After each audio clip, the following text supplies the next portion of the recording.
नमस्कार। अपना उत्तर प्रदेश के इस बुलेटिन में आप सभी का स्वागत है। आपके साथ मैं हूं अंजलि भंडारी। मैं हूं आपके साथ अमन त्रिपाठी। बुलेटिन का आगाज करेंगे एक बड़ी खबर के साथ। बड़ी खबर, बड़ी जानकारी सामने इस वक्त की है। बड़ी खबर आपको बता रहे, सीएम योगी आदित्यनाथ मिल्कीपुर पहुंचे। उपचुनाव के मद्देनजर संवाद कार्यक्रम में शिरकत करने के लिए पहुंचे। तो संवाद कार्यक्रम में सीएम योगी शामिल हुए हैं। जनप्रतिनिधियों कार्यकर्ताओं के साथ संवाद मुख्यमंत्री ने किया है। कार्यकर्ताओं को दिया है जीत का मंत्र। ये इस वक्त की बड़ी खबर। आपको बता दें, मिल्कीपुर का ये दौरा मुख्यमंत्री का बेहद महत्वपूर्ण। सीएम योगी आदित्यनाथ पहुंचे मिल्कीपुर। ये इस वक्त की बड़ी खबर। उपचुनाव के मद्देनजर संवाद कार्यक्रम का ये आयोजन जो है कार्यकर्ताओं के साथ, जनप्रतिनिधियों के साथ यहां पर आयोजित किया गया है और जनप्रतिनिधियों कार्यकर्ताओं के साथ मुख्यमंत्री ने किया संवाद और साथ ही कार्यकर्ताओं को जीत का मंत्र दिया। ये बड़ी और अहम जानकारी आपको बता रहे, सीएम योगी आदित्यनाथ मिल्कीपुर पहुंचे, जहां पर उपचुनाव के मद्देनजर संवाद कार्यक्रम आयोजित किया गया था। साथ ही आपको बता दें, संवाद कार्यक्रम में सीएम योगी शामिल हुए, वहीं जनप्रतिनिधियों और कार्यकर्ताओं के साथ संवाद किया है। बड़ी खबर आपको बता रहे हैं, कार्यकर्ताओं को जीत का मंत्र मुख्यमंत्री ने दिया है। आपको बता दें, उपचुनाव के मद्देनजर मिल्कीपुर का दौरा मुख्यमंत्री योगी आदित्यनाथ का बेहद महत्वपूर्ण माना जा रहा है। उपचुनाव के मद्देनजर संवाद कार्यक्रम का ये आयोजन।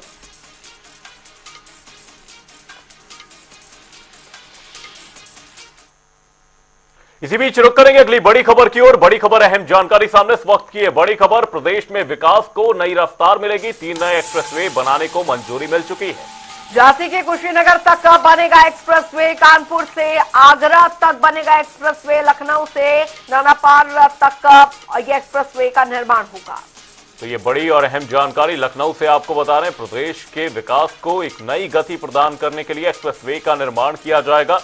प्रदेश में विकास को इस दौरान नई रफ्तार मिलती हुई नजर आएगी। साथ ही 3 नए एक्सप्रेसवे बनाने को मंजूरी मिल चुकी है।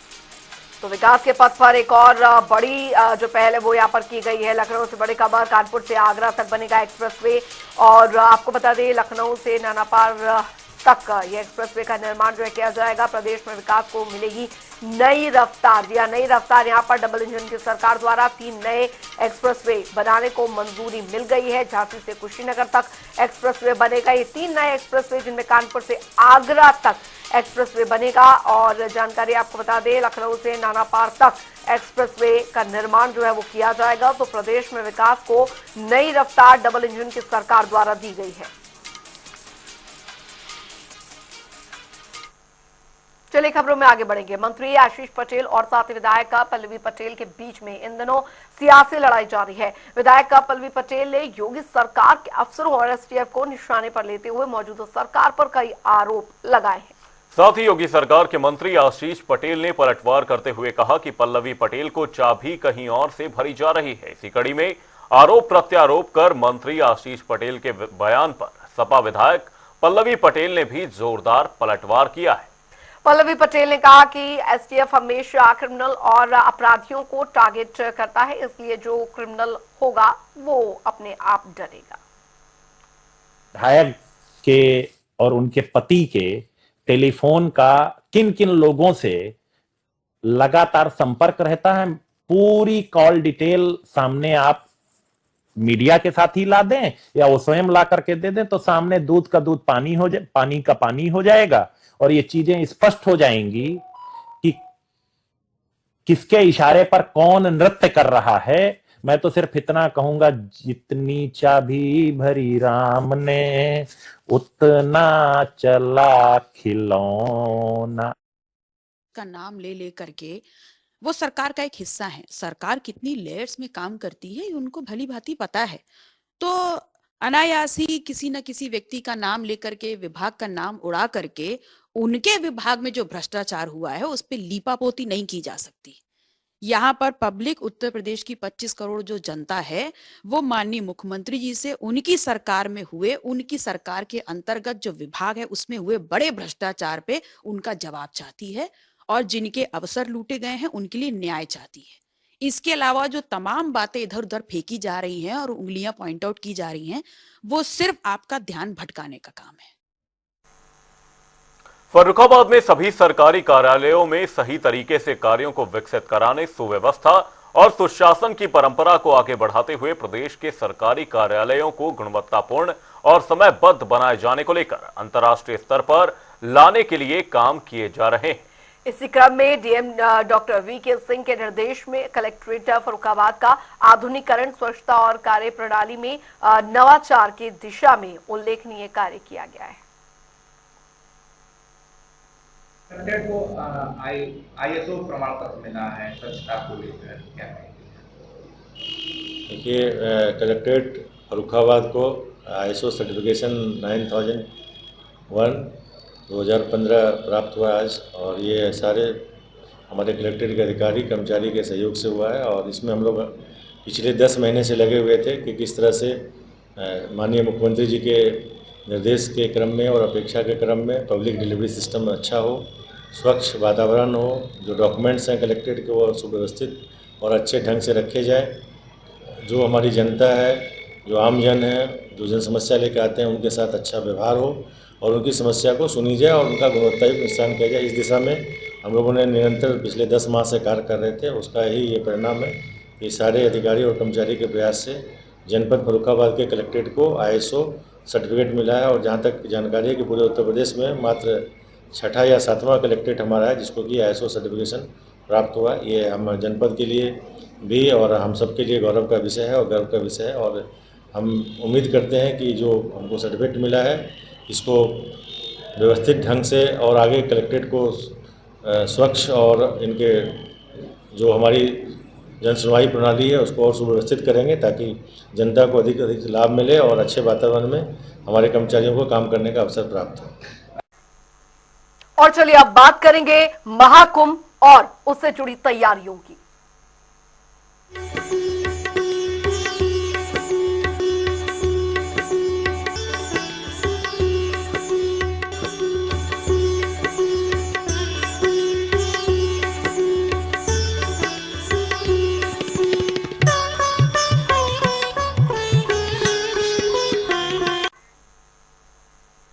उत्तर प्रदेश सरकार महाकुंभ को भव्य और दिव्य बनाने की तैयारियों में जुटी है। साधु संतों का आगमन शुरू हो चुका है।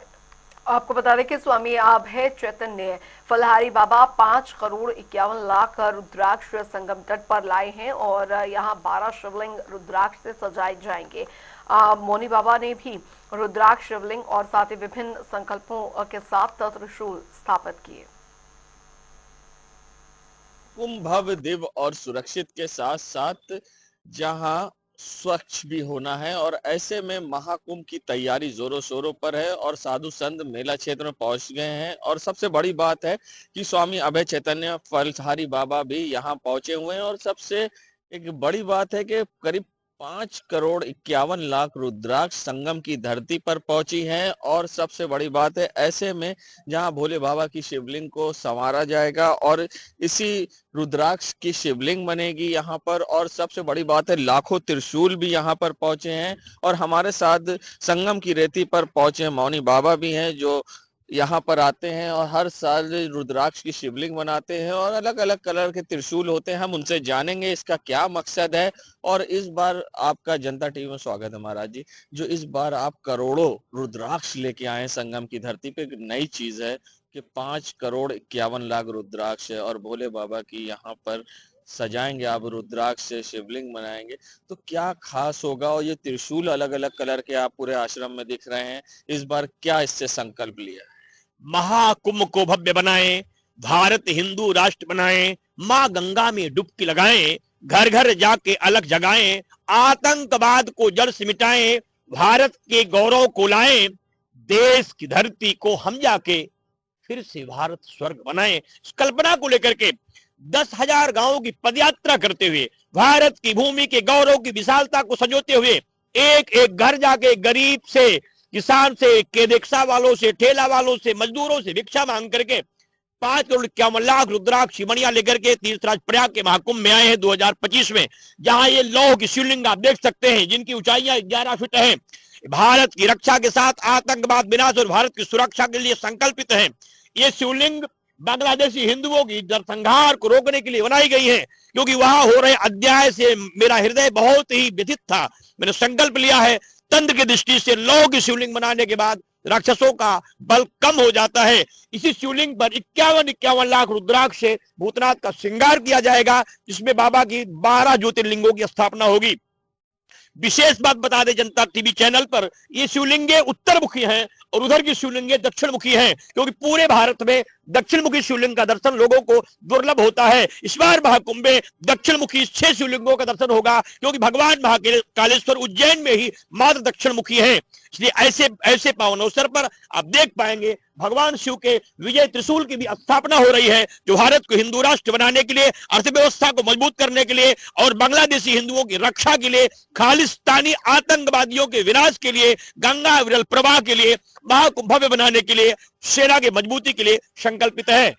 महाराज जी, जो यहाँ पर शिवलिंग है और 12 और साथ ही यहाँ पे जो त्रिशूल है अलग अलग कलर के हैं, ये अलग अलग कलर का क्या मकसद है? चार रंगों से रंगा हुआ यह कुंभ क्षेत्र का त्रिशूल 4 संकल्पों को लेकर के आया है। श्वेत त्रिशूल मेरे देश की विद्या बुद्धि शक्ति का परिचायक है, जिससे मेरे देश में बुद्धिमान लोगों का जन्म हो, समाज सेवी, साहित्यकार, पत्रकार, कवि, वैज्ञानिक, लेखक मेरे देश में पैदा हो, जिससे भारत विश्वगुरु बन सके। और पीला त्रिशूल महामारियों के विनाश के लिए है, जिससे किसी प्रकार का रोग भारत को पीड़ित ना करे।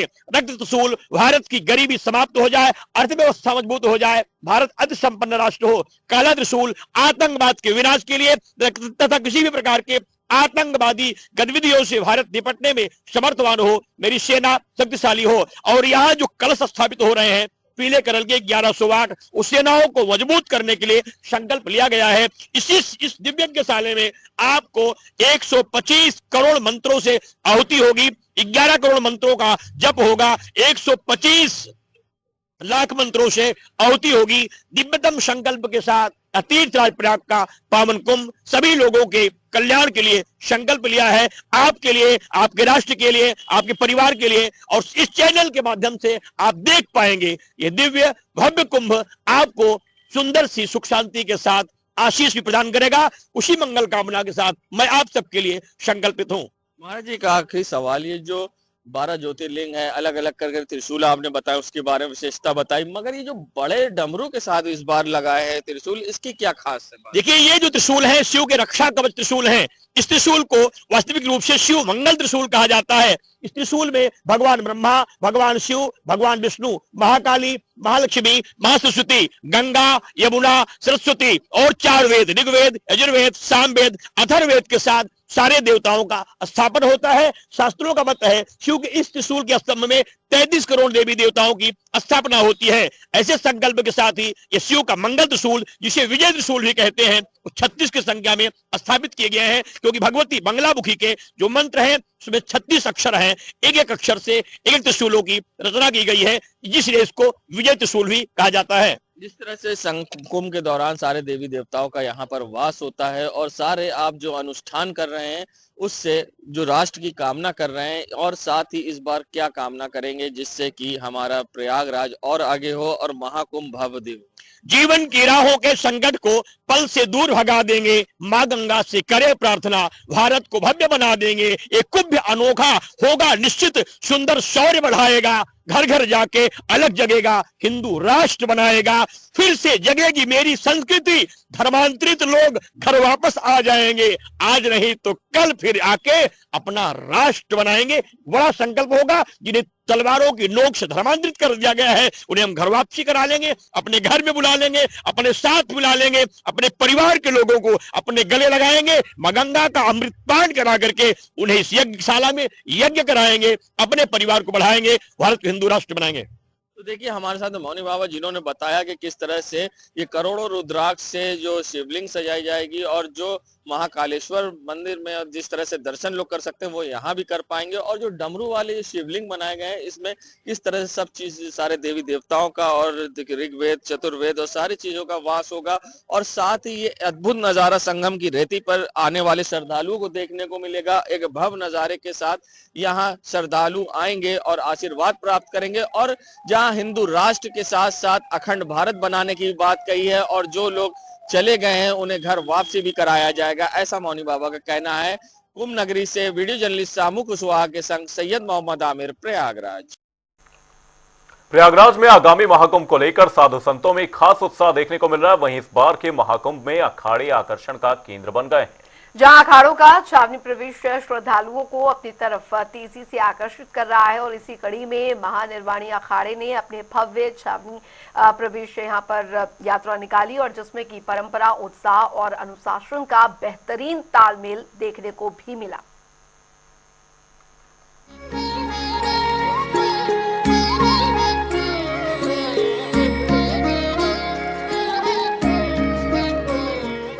बख्शी बांध में निकली इस यात्रा की अगुवाई महंत यमुनापुरी महाराज ने की। सबसे आगे अखाड़े के इष्ट देव भगवान गणपति की सवारी और उसके पीछे परंपरागत देवताओं की झांकी थी। प्रवेश यात्रा में नागा सन्यासियों की फौज श्रद्धालुओं के आकर्षण का केंद्र बनी रही। इस बार यात्रा में नागा सन्यासियों ने भी अपनी उपस्थिति दर्ज कराई, जो महाकुंभ का खास पहलू बना रहा। एक बाल नागा की मौजूदगी ने भी लोगों का ध्यान अपनी ओर खींच लिया। यात्रा में 2 दर्जन से अधिक महामंडलेश्वर और 200 से अधिक नागा सन्यासी भी शामिल थे। महाकुंभ प्रशासन ने संतों और नागा सन्यासियों को माला पहनाकर स्वागत किया। महाकुंभ में अखाड़ों में छावनी का प्रवेश लगातार जारी है, और जो कल नागा साधुओं ने अपनी यात्रा निकाली वो बहुत चर्चा का विषय रही।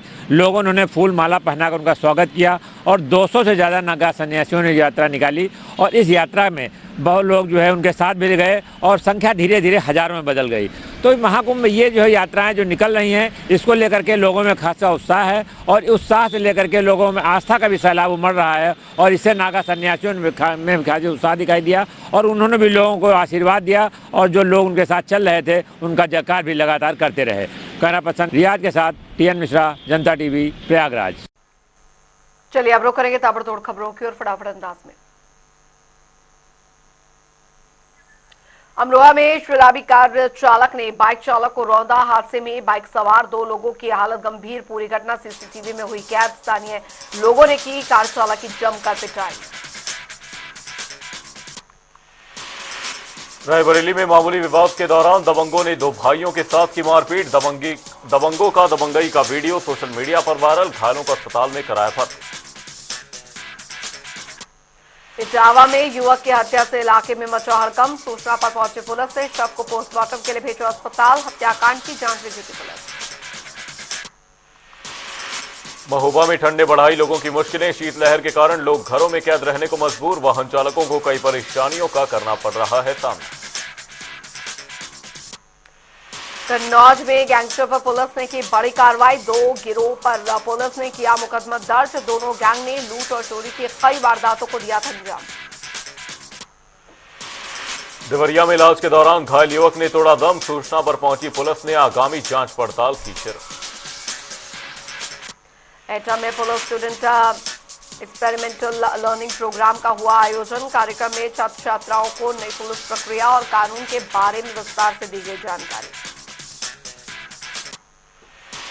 बलिया में धान खरीदारी की रिपोर्ट में बड़ा अपडेट। अब तक 17,508 किसानों ने कराया रजिस्ट्रेशन। 10,934 किसानों ने बेचा धान। बहराइच में भारत नेपाल की सीमाओं से की जा रही कुंभ मेले की सुरक्षा। इस दौरान दोनों देशों की सीमा पर जिले के आला अधिकारी कर रहे पेट्रोल। रामपुर में बिजली बिल बकाया होने पर पूरे गांव की काटी गई बिजली। बिजली का बिल भरने वाले लोगों को भी कई परेशानियों का करना पड़ा था। कन्नौज में डीएम और एसपी ने सुनी लोगों की समस्याएं। एसपी ने अधिकारियों के दिए समस्याओं का समाधान के आदेश। फर्रुखाबाद में जंगली जानवर के दिखने से लोगों में मचा हड़कंप। सूचना पर पहुंची पुलिस ने संभाला मोर्चा। इटावा में जिला अस्पताल में आने वाले मरीजों को परेशानियों का करना पड़ रहा है सामना। महिला ने लगाए स्टाफ पर गंभीर आरोप। मामले में सीएमएस ने मांगा स्पष्टीकरण।